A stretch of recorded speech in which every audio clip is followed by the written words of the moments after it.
Bom dia, amada Igreja de Cristo. Graça e paz. Deus é muito bom, nosso meio. Ontem a gente teve um tempo especial lá com jovens, teve assembleia. A gente dá glória a Deus porque Ele continua guiando, conduzindo a nossa juventude na direção dEle. E também teve a live, o pessoal estava animado. Eu achei muito interessante ver que, mesmo o pessoal que estava em casa também vai interagindo, vai tendo várias dificuldades técnicas e a gente vai começando a ignorar depois de um tempo, conforme as coisas vão acumulando, porque Deus é maior no nosso meio e porque é realmente bom a gente apontar só para um mesmo lugar, né? E, enfim, não tem nada a ver com a mensagem, eu só estava empolgado com isso, queria dizer. Mas, da mensagem, antes de começar, eu só queria esclarecer uma coisinha antes do título. Piedade é a palavra que eu vou usar bastante na mensagem de hoje. Normalmente, muitas vezes a gente entende no português como ter dó de alguém, apenas. Mas piedade, do que a gente vai falar, é uma coisa bem maior do que isso, muito mais incrível em Jesus do que isso. A gente vai ver que é uma virtude mais profunda, cheia de bondade, cheia do amor de Deus, de uma pessoa que vive segundo realmente a vontade completa do Senhor. Isso a gente também pode oferecer para com os outros, também bondade, também não dó, pena, no sentido de, nossa, né? A pessoa está menor ali, mas oferecer a nossa mão, mas mais do que isso, quando a gente vive em piedade, a gente também recebe. Piedade é um negócio mais completo do que só de cima para baixo da gente em relação a outra pessoa que precisa, mas também da gente receber.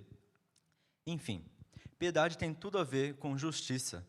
E quando eu tinha 7 anos de idade, eu estranhamente comecei a pensar o que é justiça com essa idade, porque eu acho que muitos de nós já devem ter passado por isso. Você é criança, você briga com alguém e vem, sei lá, professor, professora, seus pais, e vai falar assim, nossa, não, tem que fazer as pazes. Você abraça a outra criança, pede desculpa e resolve ali. E quando eu era pequeno, eu pensava assim, não importa, não é justo, eu não quero, eu me senti ofendido pela outra criança, eu não vou pedir desculpa. E daí, a minha memória aos 7 anos, eu estava na escola e a minha professora falou assim, não importa, você pede desculpa. Eu falei, nossa, que resposta horrível, pensando eu com 7 anos. Não faz sentido o que ela falou. Mas hoje, depois de meditar bastante, realmente a situação lá não importava muito. Pedir desculpas era bem mais importante do que o que eu estava pensando sobre justiça. Justiça é legal, mas o que eu tinha em mente não era tão justo assim. Em outro momento, eu vi uma criança, fora eu mesmo, falando a mesma coisa.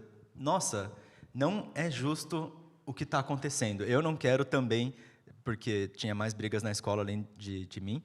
E daí eu comecei a pensar, o que será que então é a justiça? Que é? Porque quando o outro estava falando, eu conseguia perceber que não tinha justiça de um lado para o outro. Os dois estavam magoados, os dois precisavam de consolo, os dois estavam angustiados. E essa pergunta, justiça, para a gente ressoa até hoje. Um dos grandes questionamentos da humanidade, busca pela justiça, e que eu acho que no nosso momento atual tem sido cada vez mais intensa. Cada vez mais intensa, eu digo ontem, menos do que hoje, e amanhã provavelmente mais ainda, porque a gente tem visto cada vez mais contrariedades. E quando a gente sente contrariedade no nosso coração, a gente busca a resposta disso, que a gente acha que é justiça. A gente quer um ideal que tenha resultados para a gente satisfatórios, coisas que façam a gente sentir mais confortáveis em relação à nossa situação. E isso, em geral, é o que o nosso coração sente como justiça. Para mim, começou dessa forma. Primeiro, vem um sentimento de contrariedade, uma angústia no meu coração, porque a situação é desfavorável, e daí eu respondia. E imagino que para muitos também seja. Hoje a gente está terminando a série Faces do Amor de Deus. E em Jonas 1 a gente viu o amor de Deus na sua presença. Deus, quando Ele está por perto, a gente consegue entender, a gente consegue ver a revelação dEle, a gente consegue receber do seu amor.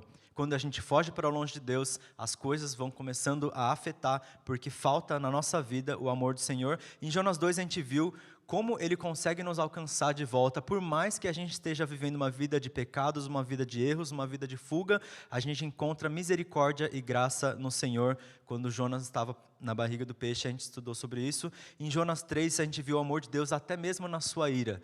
Deus, em sua plenitude, expressa amor em todas as suas faces. E hoje a gente vai misturar todas essas coisas. Hoje a gente vai ver que Deus, na sua presença, na sua misericórdia e graça, na sua ira, Ele tem seu amor na sua piedosa justiça.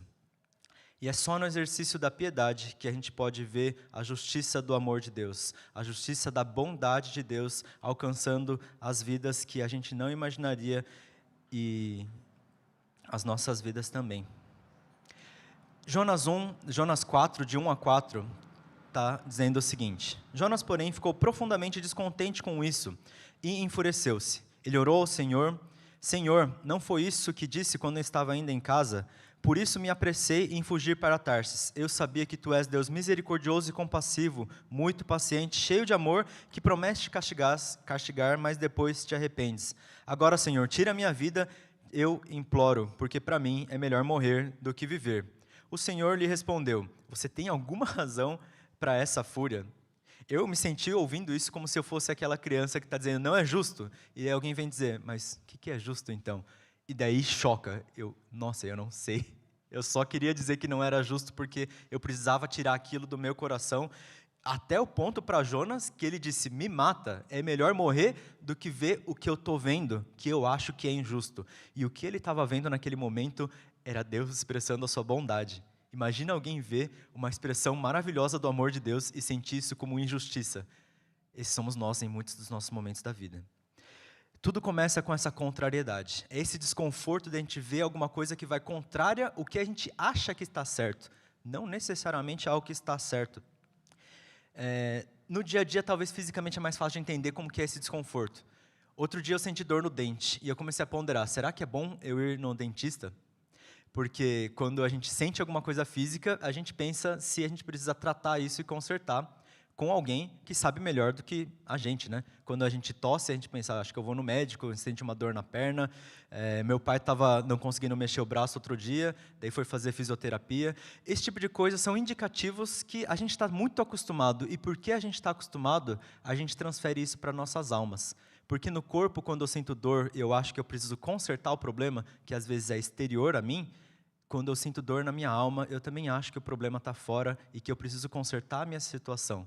E muitas vezes o problema está dentro. Como, por exemplo, no meu dente, o problema às vezes era, caiu o buraco do negócio e eu deixei muito tempo sem ir, e daí piorou. Então, o erro foi meu, que eu não consultei dentista antes. E às vezes nas nossas almas a gente não percebe coisas tão simples assim, que também estão na profundidade. Quando eu comecei a crescer um pouco mais, começar a tentar pensar, eu continuei nessa busca pelo que é justiça. E eu cheguei num ponto que eu decidi para mim mesmo que regras são justiça. Eu gostava de jogar jogos de cartas, jogos de tabuleiro, qualquer jogo que tinha, que não fosse com corpo, porque eu era ruim. E eu descobri que quem lia as instruções costumava ir melhor no jogo. E eu falava, uau, eu vou ler as instruções. Porque para mim nada mais neutro era do que todo mundo ter as mesmas regras, cumprir com as mesmas conformidades, que todo mundo concordou. Isso seria justiça, porque todo mundo estaria nas mesmas condições. Mas eu estava errado, porque eu tinha mais capacidade de entender do que os outros, porque eu tinha facilidade de interpretação de texto, as instruções, enquanto outra pessoa tinha mais facilidade de falar e distrair os amiguinhos para conseguir ganhar no jogo. Cada um partia de pontos diferentes. Mesmo que todo mundo seguisse todas as regras com perfeição, sejam as leis do mundo, sejam as leis de Deus, a gente ainda não iria encontrar com salvação. Porque não é simplesmente por seguir regras ou por ter uma boa performance que a gente encontra com justiça. E quando a gente percebe que a nossa vontade, por mais que a gente tenha um bom resultado da nossa parte, não encontra com justiça, a gente passa de desconforto para fúria. E é isso que aconteceu com Jonas. Furiosos, a gente quer lutar pelos nossos desejos e a gente começa a ficar cego com o que está na nossa frente. Olha só o que Jonas entendia sobre Deus, Deus revelando seu caráter lá em Salmo 37. Pois o Senhor ama quem pratica a justiça, e Ele não abandonará os seus fiéis. Observe os que são íntegros e justos. Um futuro maravilhoso os espera os que amam a paz. E o contrário também é verdadeiro. Jonas sabia que quem era justo recebia a paz de Deus e quem era ímpio recebia a condenação de Deus. Isso para a gente também está claro. A gente sabe que Deus é o Deus de justiça, que castiga com a sua ira, e Deus é o Deus de misericórdia, que salva aqueles que clamam. A questão é que Jonas achava que aquele povo merecia a ira de Deus, porque eles eram ímpios, que era verdade. Mas ele não sabia que o que estava escrito logo mais era que Deus também salva aqueles que clamam a Ele. Fazia sentido para Jonas que os ninivitas deveriam ser condenados. E ele deveria ser salvo, porque está escrito assim no Salmo 18: ao fiel te revelas fiel, ao irrepreensível te revelas irrepreensível. Esse é um dos versículos mais incríveis que a gente vê na Bíblia, junto com milhares de outros. Eu costumo falar, nossa, eu tenho um livro preferido da Bíblia, junto com os outros 66, está empatado em primeiro lugar, né? E os versículos acabam sendo assim da mesma forma. Todos eles acabam chegando, né, perto do pódio de primeiro lugar, ou empatado em primeiro lugar também. Aí é incrível, porque, estranhamente, Deus fala até com duas palavras, né? Jesus chorou, ou outras coisas. A gente tem aquela piadinha de que o menor versículo da Bíblia é Jó 3:2, dizendo, na NVI. Dizendo, o que Deus pode falar com isso? E daí a gente fala o que está escrito, a gente vê o que está escrito depois, e aquele discurso que parece que é uma discussão que eles estão tendo, argumentando sobre a própria justiça, voltando aqui para a mensagem, na verdade revela não a justiça deles, mas a bondade de Deus em relação à situação humana.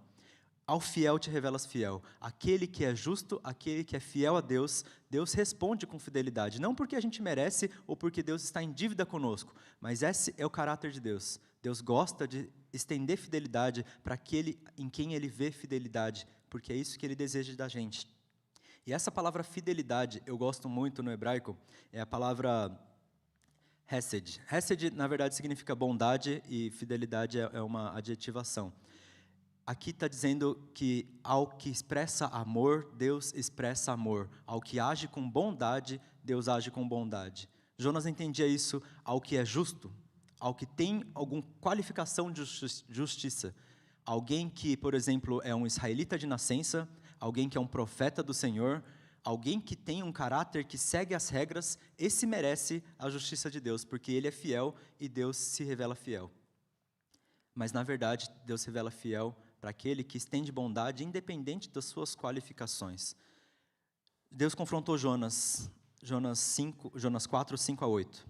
Jonas saiu e sentou-se em um lugar a leste da cidade, e ali construiu para si um abrigo. Sentou-se à sua sombra e esperou para ver o que aconteceria com a cidade.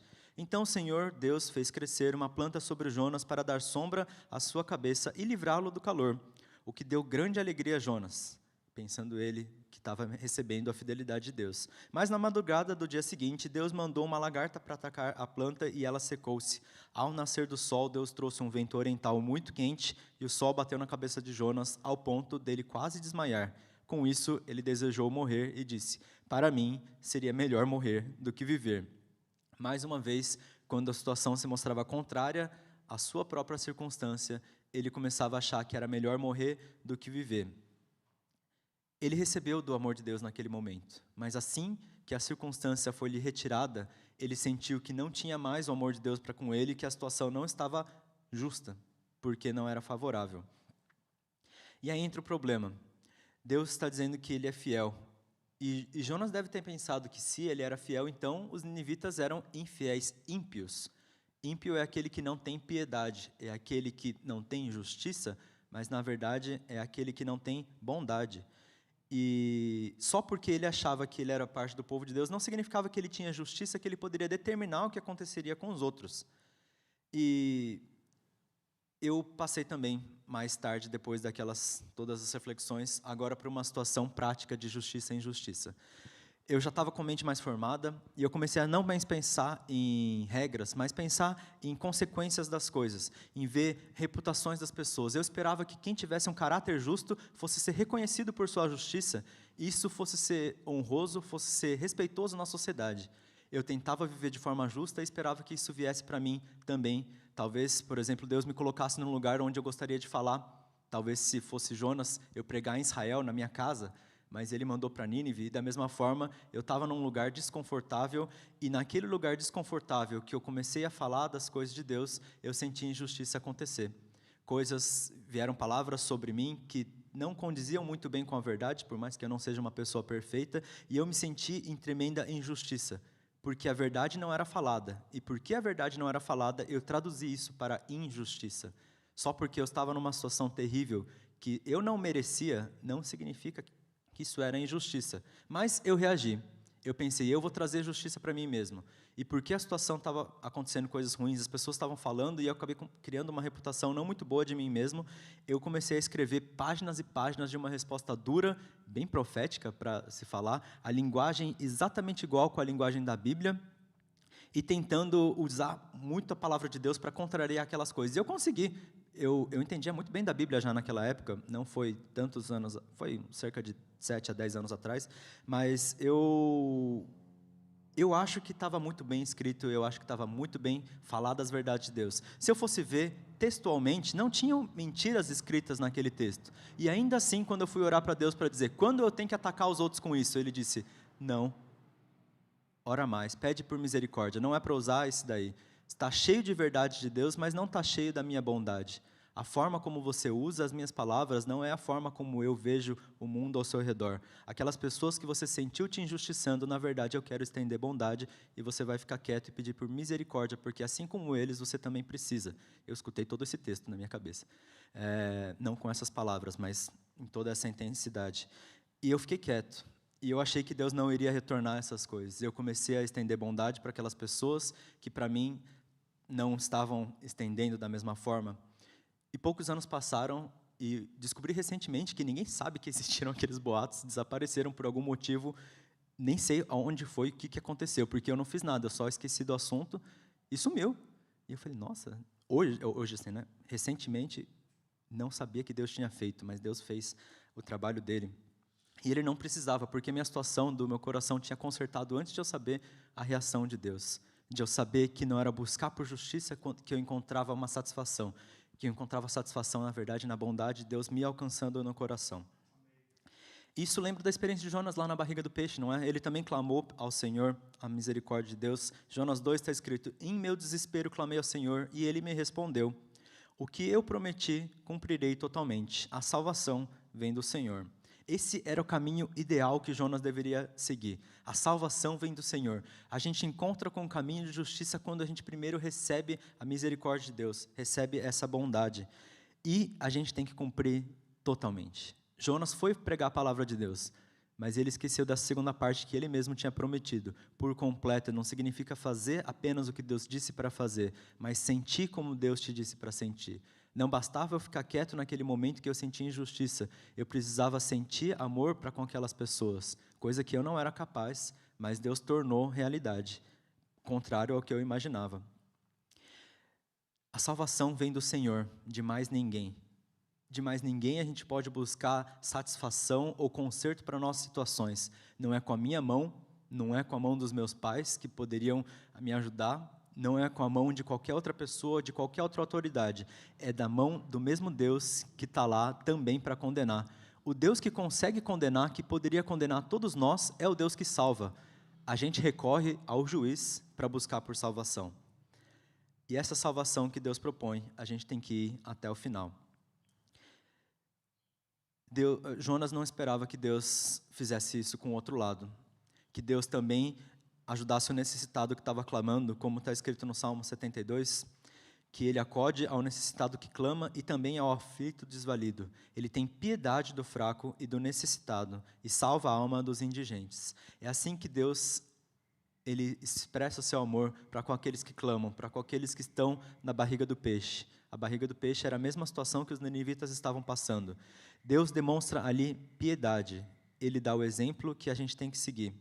Aqui a gente consegue começar a ver, moldar essa justiça de Deus, que Ele tem piedade do fraco, que Ele salva aquele que clama, que não é por ações, por feitios ou por sensações que a gente tem, mas simplesmente pelo seu bel prazer, porque aquele povo estava ofendendo a Deus. Ele poderia dizer que ele estava sentindo ofendido, atacado, e não deveria estender a sua própria bondade, e a gente teria que chamar isso de justiça, porque se Deus quer, é justo, mas Ele quis expressar bondade para com aquela nação.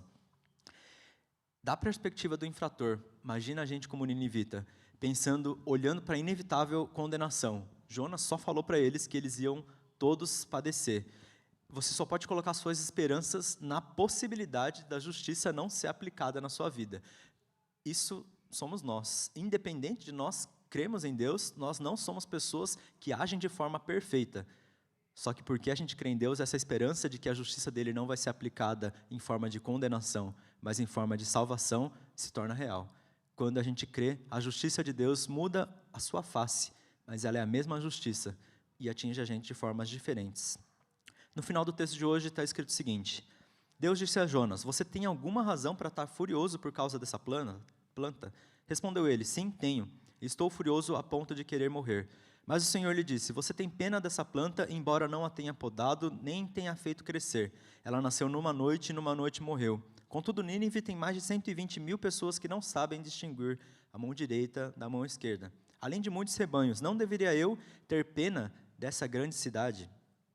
Deus aqui ele não está argumentando sobre o que ele tem que fazer.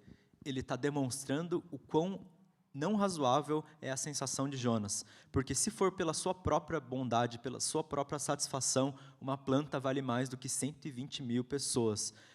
E eu compartilhei numa das células que, por natureza, eu tenho uma sensação de querer vingança. Quando eu era criança, se alguém me fazia alguma coisa comigo, eu queria responder 10 vezes mais, né? A gente brincava de passar caneta na cara dos outros, né? Pegar uma caneta permanente, às vezes, né?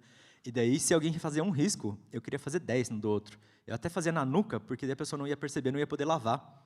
Eu era bem maléfico, mas Deus é poderoso. A gente sempre quer responder mais, e a gente acha que é equivalente, né? Coloca na balança, eu recebi um risco, e eu respondo com 10, é o mesmo preço. Para a gente é o mesmo preço quando a gente sente qualquer pessoa fazendo coisas contrárias, ou nem mesmo contra a gente querendo defender outros. A gente vendo contrariedades políticas, a gente vendo discussões hoje em dia, violências. Eu estava conversando com o Elias e ele estava vendo a história de uma pessoa que se sentia orgulhosa, bem, de ter feito coisas terríveis. E a gente tem aquela revolução no nosso coração de eu quero que essa pessoa sofra. Não fui nem eu que recebi esse sofrimento, mas pelas pessoas que sofreram na mão desse ser terrível, eu quero que ele sofra a pior das condenações. Eu não vou nem falar de Jesus para uma pessoa dessas, para ela ir para o inferno. Esse sentimento já passou pelo meu coração, imagino que pelo de muitos de nós, a gente tem essa tentação de querer que os outros sofram porque eles fizeram coisas terríveis. Mal sabe a gente que a gente é tão terrível quanto em ações diferentes. Uma planta não vale tanto quanto a vida de uma pessoa que Deus quer salvar. Jonas, ele estava demonstrando piedade, ele entendeu o que era demonstrar essa bondade e entendeu o que era fazer essas coisas, apenas para com a planta, mas não para com os ninivitas. Porque a planta lhe correspondia, a planta de Jonas era aquela que lhe dava satisfação, que ele achava que iria satisfazer, que iria sanar a angústia do coração quando a gente vê algo errado. Quando eu vejo injustiça no mundo e eu me sinto o coração apertado, eu acho que corrigir aquela injustiça vai sarar o meu coração. Mas se corrigir uma injustiça sarasse a angústia do nosso coração, Deus estalaria o dedo e não teria mais nenhuma situação terrível no mundo. Se Ele quisesse corrigir dessa forma, Ele corrigiria. Mas Deus quer ir para uma estratégia diferente. Sua bondade, sua piedade, a justiça de Deus não vai consertando coisas com um martelo, mas Ele vai consertando coisas com a bondade dEle, alcançando os corações, aqueles corações que creem. Então vamos entender do começo o que aconteceu. Jonas, ele queria aplicar o que ele achava que era certo, a sua justiça. E Deus queria aplicar o que ele achava que era certo, a sua justiça piedosa. O que acontece quando a gente coloca uma justiça em frente à outra? Conflito.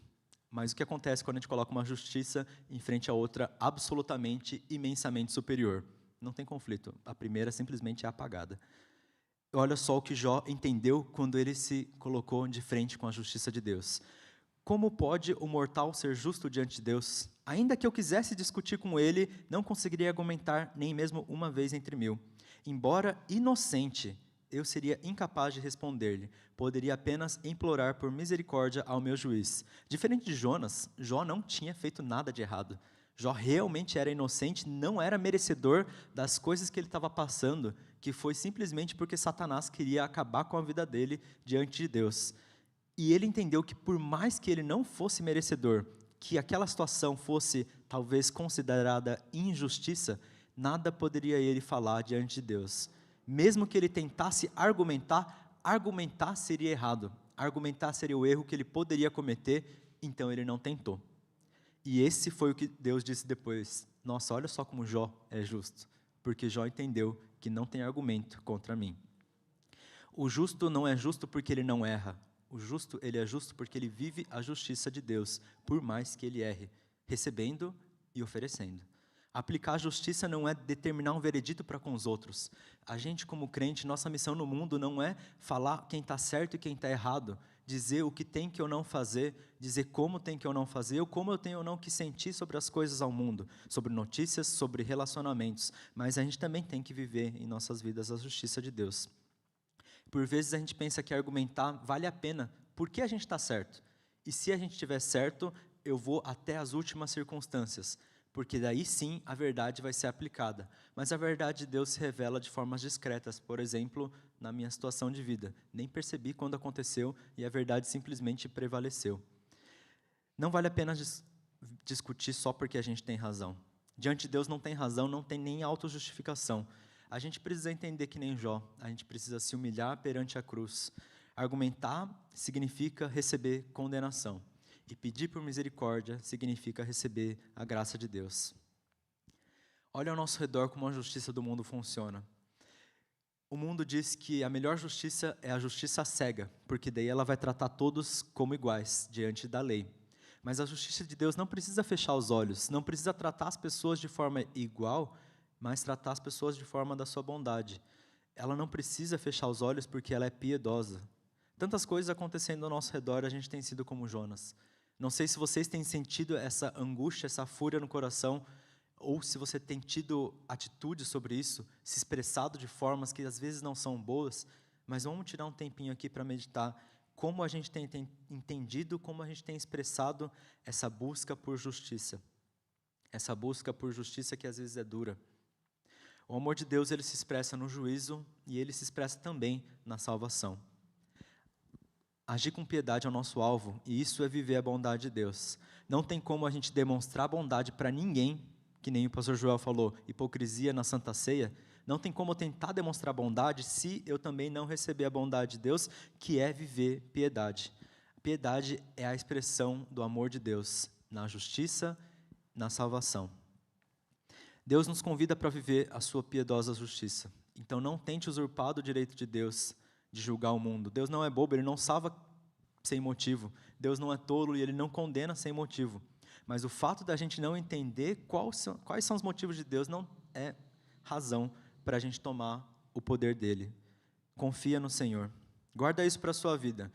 Uma vida piedosa é uma vida que vive conforme a justiça de Deus. Se Ele disser para você ir como Jonas, vai. Se Ele disser que você está errado, você se arrepende. Se Ele quiser demonstrar bondade, você demonstra. Se Ele falar para pregar, você prega. Seja cheio em tudo isso do amor do Senhor. Se você tem vivido uma vida de contrariedade, de angústias, de situações que estão acabando com o seu coração, abra mão da sua dureza e viva a bondade de Deus, tanto em receber quanto em para oferecer. Eu queria fazer esse convite. A angústia está crescendo e ela só vai crescer mais. As situações que a gente vê ao nosso redor pioram e estão fora do nosso controle. Tentar reagir, tentar fazer força em relação a essas coisas não vai ser bom. O crente não argumenta de volta, o crente responde com amor.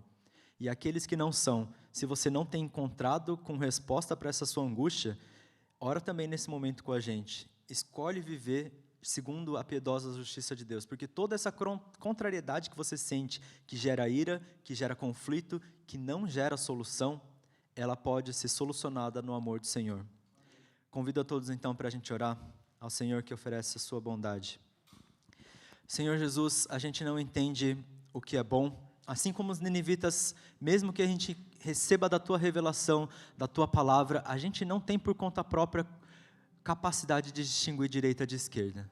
A gente não entende o que é bondade, o que é a tua justiça. A gente não entende as tuas intenções, mas a gente sabe no Senhor que a gente precisa seguir o seu amor. Que segundo o teu caráter a gente vive uma vida correta, uma vida que não mais é pesada pelas angústias, é pesada pelas inconsistências do mundo, é pesada por não saber o que é justo, o que é injusto.